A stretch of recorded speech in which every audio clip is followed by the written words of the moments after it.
جب لوگ جنت میں جائیں گے تو 1000 سال کی مسافت دور ہی ہوں گے کہ جنت کی خوشبو آنا شروع ہو جائے گی، لیکن 4 اشخاص ہیں جو جنت کی خوشبو نہیں پا سکیں گے۔ وہ کون کون سے ہیں؟ ایک قاطع الرحم، جو رشتہ داریاں توڑتا ہے، کبھی اس سے لڑائی، کبھی اس سے لڑائی، کبھی اس سے لڑائی، حالانکہ حکم ہے سل من قطعک وات من حرمک، جو تجھ سے تعلق توڑے تو اس سے تعلق جوڑ، جو تجھے محروم رکھے تو اس کی جھولیاں بھر دے۔ تو جو رشتہ داریوں کو توڑتا ہے، مقدس رشتوں کو پامال کرتا ہے، بلکہ والدین کے حوالے سے یہ بات بھی سن لیں، بعض اوقات والدہ اپنی بہن سے ناراض ہو جاتی ہے، باپ اپنے بھائیوں سے ناراض ہو جاتا ہے، تو اولاد کو کہتا ہے کہ نہ ملنا، اپنے جو ہے وہ چچا تائے سے نہ ملنا، ماں کہتی ہے اپنی خالہ سے نہ ملنا، تو اب کیا حکم ہے، ملے کہ نہ ملے؟ تو علماء نے اس پہ گفتگو فرمائی ہے کہ قطع رحمی حرام ہے، اور ماں قطع رحمی کا حکم دے رہی ہے، کہتی ہے، اور بندہ سوچتا ہے، بچہ سوچتا ہے کہ میری خالہ تو میری ماں کے پیچھے، میرے چچا میرے تائے تو میرے باپ کے پیچھے ہیں، جب باپ نہیں ملتا تو میرے کیا لگتے ہیں، جب ماں نہیں ملتی تو خالہ اور ماموں میرے کیا لگتے ہیں؟ تو وہ ماں کے پیچھے اور باپ کے پیچھے لگ کر ان عظیم رشتوں کو چھوڑ دیتا ہے، جبکہ لا طاعت المخلوق فی معصیت الخالق، خالق کی معصیت میں مخلوق کی اطاعت نہیں ہوگی۔ تو جو یہ چیزیں ہیں قطع رحمی نہیں کی جائے گی۔ علماء نے یہاں طریقہ یہ بیان کیا ہے کہ والدین سے چوری ملے تاکہ ان کا بھی دل نہ دکھے لیکن ان سے تعلق نہ توڑے، چونکہ قطع رحمی کے زمرے میں نہ آئے۔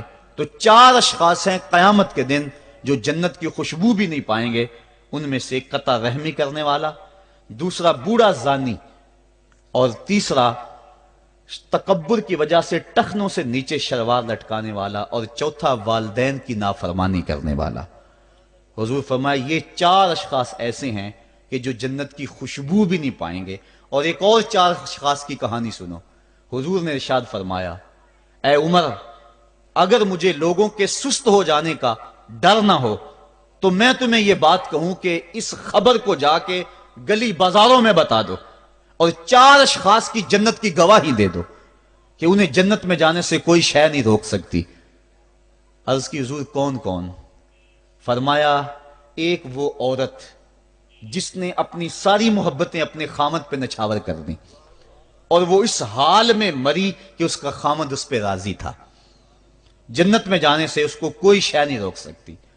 اور دوسرا وہ شخص جس کے بچے زیادہ ہیں، ذرائع آمدنی تھوڑے ہیں، لیکن اس نے اپنے بچوں کے پیٹ میں حرام کا لقمہ نہیں جانے دیا، محنت کرتا رہا، اوور ٹائم لگاتا رہا، مزدوری کرتا رہا اور اپنے بیٹوں کے لیے رزق حلال کی تلاش میں رہا۔ وہ بوڑھی کمر پہ بوریاں اٹھا اٹھا کے کام کرتا تھا اور اپنی کثیر اولاد کی پرورش کے لیے اس نے محنت بلی کی اور ان کو حرام کا لقمہ نہیں کھلایا۔ فرمایا قیامت کے دن اس کو بھی جنت میں جانے سے کوئی شے رکاوٹ نہیں پیدا کر سکتی۔ اور تیسرا حضور نے فرمایا وہ شخص کہ جو اپنے والدین کے ساتھ حسن سلوک کرے اور اس کے والدین اس پہ خوش ہوں، اس پہ راضی ہو جائیں۔ اور چوتھا وہ شخص کہ جس نے ایسی سچی توبہ کی کہ گناہوں کی طرف پلٹنا اس کے لیے اتنا مشکل تھا، جس طرح جانور کے تھن سے نکلا ہوا دودھ واپس نہیں جا سکتا، وہ گناہوں کی دنیا میں دوبارہ نہیں جا سکتا۔ تو یہ فرمایا یہ 4 شخص ایسے ہیں، عمر اگر اس بات کا ڈر نہ ہو کہ لوگ سست پڑ جائیں گے تو ان 4 اشخاص کے بارے میں شہادت دے دو کہ یہ دنیا پہ چلتے پھرتے جنتی۔ تو ماں باپ کی خدمت کرنے والا، ماں باپ کو راضی رکھنے والا یقیناً اللہ کی نعمتوں کا حقدار ہے۔ وہ بدبخت ہیں بیٹے جو ماں باپ کو راضی نہیں رکھتے۔ اللہ کے حبیب صلی اللہ علیہ وسلم کی خدمت میں ایک شخص حاضر ہوا اور اس نے اذن جہاد طلب کیا، حضور میں جہاد پہ جانا چاہتا ہوں، مجھے اجازت مرحمت فرمائے۔ حضور نے فرمایا احیٌ والدا کا، کیا تیرے والدین زندہ ہیں؟ کالا نعم، عرض کی ہاں حضور میرے والدین زندہ ہیں۔ کالا ففیہما فجاہد، کہا جا ان کی خدمت کر، یہی تیرا جہاد ہے۔ ماں باپ کو بلکتا ہوا چھوڑ جائے اور آپ جہاد پہ چلا جائے، ماں فالج میں گری ہوئی ہے اور بیٹا تبلیغی گشت پہ چلا جائے، باپ تڑپ رہا ہے اور بیٹا پیر کی چوکھٹ پہ جھاڑو دیتا پھرے، اللہ راضی نہیں ہوگا۔ میں سچ کہتا ہوں، اپنے بھی خفا مجھ سے ہیں، بیگانے بھی ناخوش، کہ میں زہر حلال کو کبھی کہہ نہ سکا کند، بات وہی کہتا ہوں سمجھتا ہوں جسے حق، نئے ابلۂ مسجد ہوں، نئے تہذیب کا فرزند، محمد عربی صلی اللہ علیہ وسلم سے بڑا پیر کون ہو سکتا ہے؟ لیکن حضرت وہ ویسے کرنی نہیں آ رہے۔ آقا کریم اپنے بٹن کھولتے ہیں اور کرن کی طرف، یمن کی طرف رخ کر کے لمبی سانسیں لیتے ہیں اور کہا میں رحمان کی خوشبو پا رہا ہوں۔ ایک دن صحابہ نے پوچھا بندہ نواز جس کے لیے تڑپتے ہو، جس کی ٹھنڈی ہوائیں آپ کو آ رہی ہیں، وہ آپ کا بڑا پیار کرنے والا ہے؟ کہا ہاں میرے سے بڑی محبت کرتا ہے۔ تو کہا پھر اتنی محبت کرتا ہے تو یمن تو دور نہیں ہے، بلال حبش سے آ گیا، سلمان فارس سے آ گیا، سہیب روم سے آ گیا، اور وہ یہاں یمن سے نہیں آ سکا؟ فرمایا اس کی بوڑھی اور نابینا ماں ہے جس کی خدمت اس کو نہیں آنے دیتی۔ اللہ اکبر۔ اب حضرت اویس کرنی نہیں آئے لیکن خیر التابعین کہلائے، آئے نہیں لیکن حضور ان کی یاد میں تڑپ رہے ہیں۔ اللہ، بلکہ حضور نے فرمایا کہ کوئی جائے اویس بن عامر کو ملے، اور جب ملے تو اس کو کہنا میری امت کی بخشش کی دعا کرے۔ جو ماں باپ کی خدمت کرتا ہے اس سے ثابت ہوا اس کی دعائیں قبول ہوتی ہیں۔ میں نے ایک روایت میں پڑھا ہے کہ جو آدمی روزانہ اپنے والدین کے لیے دعا کرے، والدین زندہ ہوں تب بھی، والدین فوت ہو گئے ہوں تب بھی، یہ عادت بنا لے، روزانہ ماں باپ کے لیے دعا کرے، ساری زندگی اس کے رزق میں بے برکتی نہیں آئے گی، اللہ اس کو رزق کی فراوانی عطا کر دے گا۔ اور جو والدین کے لیے دعا نہیں کرتا اللہ تعالیٰ کی رحمتوں سے محروم ہو جاتا ہے۔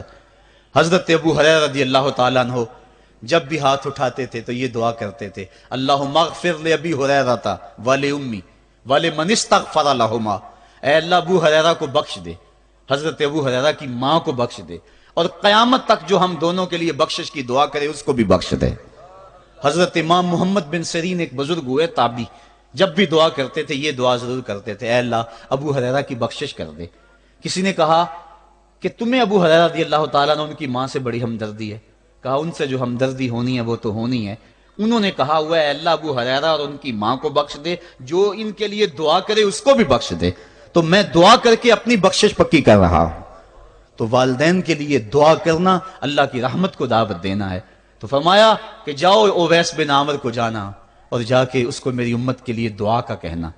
حضرت سیدنا عمر فاروق حضرت علی المرتضیٰ گئے، جا کے ڈھونڈا، تلاش کیا، اویس بن عامر ملے، حضور کا سلام کہا، بس پھوٹ پھوٹ کے رونے لگے۔ کہا بتاؤ میرے رسول کے لبوں پہ میرا نام کیسے آیا تھا؟ حضور میرا جب تذکرہ کرتے تھے کیسے کرتے تھے؟ یہ درد دیکھا تو بولے کہ کیا آپ اتنی محبت رکھتے ہیں تو پھر ملنے کیوں نہیں آئے حضور کو؟ اتنا جو پیار رکھتے ہیں تو زیارت کرنے کیوں نہیں آئے؟ تو حضرت اویس کرنی نے بات کے رخ کو بدلا، کہا تم نے میرے رسول کو دیکھا؟ تم نے میرے رسول کی زیارت کی ہے؟ کہا ہاں ہم تو صبح و شام وہاں رہے ہیں۔ کہا پھر بتاؤ حضور کے یہ ابرو جڑے ہوئے تھے یا کھلے ہوئے تھے؟ اب دونوں حیران ہو گئے۔ کہا تم نے تو دیکھا، میں نے تو دیکھا نہیں، تم بتاؤ نا، پھر میں تو گیا نہیں، مجھے کہتے ہو گیا نہیں، تم بتاؤ حضور کے ابرو جڑے ہوئے تھے یا کھلے ہوئے تھے؟ حیران ہیں۔ کہا حضور آپ ہی بتلائیے۔ کہا کوئی دور سے دیکھتا تو جڑے ہوئے نظر آتے، قریب آ کے دیکھتا تو کھلے ہوئے نظر آتے۔ یہ وہ ہے جو ماں کی خدمت کرتا رہا اور حضور کے دربار میں حاضر نہیں ہو سکا، لیکن حاضری اس کی تھی، وہ جہاں بھی تھا وہ نبی کے قرب میں تھا۔ تو اس لیے ماں باپ کی خدمت